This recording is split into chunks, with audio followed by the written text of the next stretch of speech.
Bismillahirrahmanirrahim. Assalamualaikum warahmatullahi wabarakatuh. Kisah Sammamah dan teladan kebaikan Rasulullah SAW dikisahkan dalam buku Kisah Teladan Rasulullah dan Orang Saleh.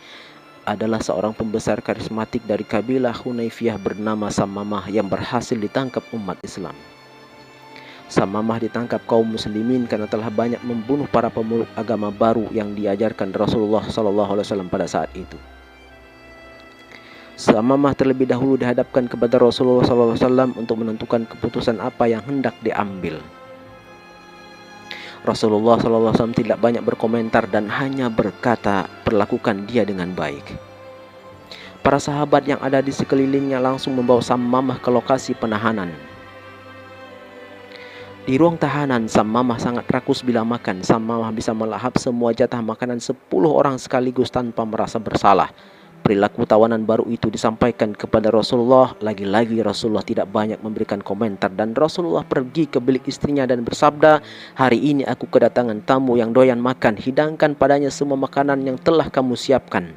Menerima hidangan yang disediakan istri Rasulullah SAW itu, Sammamah menyikat habis semua makanan yang dihidangkan padanya. Sementara Rasulullah dan keluarga yang juga kelaparan mengalah tidak ikut makan. Hal ini terjadi sampai beberapa pekan, tapi Rasulullah tetap baik kepada Sammamah meski Sammamah hanya makan, minum, dan tidur. Selain memberikan makan, Rasulullah juga selalu memperhatikan perkembangan kondisi Sammamah. Setiap kali bertemu Nabi, Sammamah selalu mengatakan, "Muhammad, aku telah membunuh orang-orangmu. Jika kamu ingin membalas dendam, bunuh saja aku," katanya dengan nada tinggi.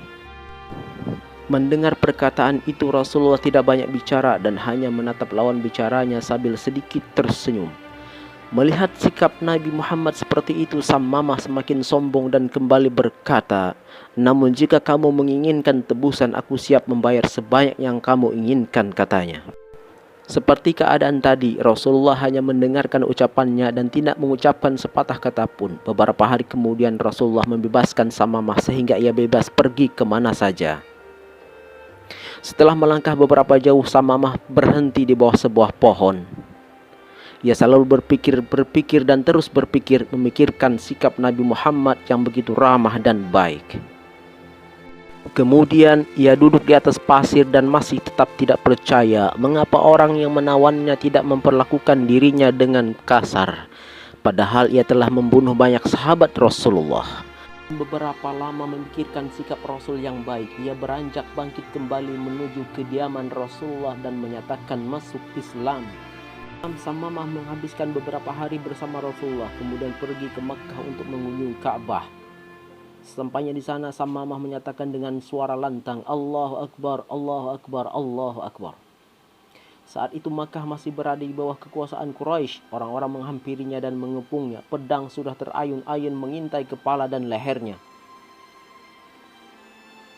"Jangan bunuh dia, jangan bunuh dia. Dia adalah penduduk imamah. Tanpa suplai makanan dari imamah kita tidak akan hidup. Tetapi itu saja tidak cukup. Kalian telah sering menyiksa Muhammad. Pergilah, kalian menemuinya dan minta maaflah pada beliau dan berdamailah dengannya. Kalau tidak, aku tidak akan mengizinkan satu biji gandum dan imamah masuk ke Makkah," katanya. Sammamah kembali ke kampung halamannya dan ia benar-benar menghentikan suplai makanan gandum ke Makkah.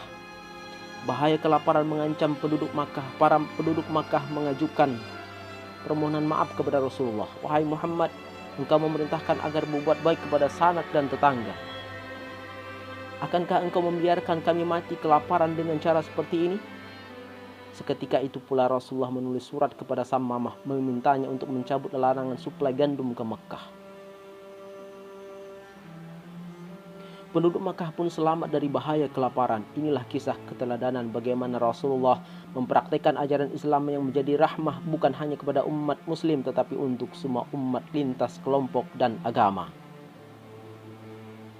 Apa yang dicontohkan Rasulullah juga menunjukkan strategi politik yang sangat tinggi, bukan memukul tetapi justru merangkul dengan cara yang bijak tanpa menimbulkan tumpah darah. Wallahu a'lam bishawab. Wassalamualaikum warahmatullahi wabarakatuh.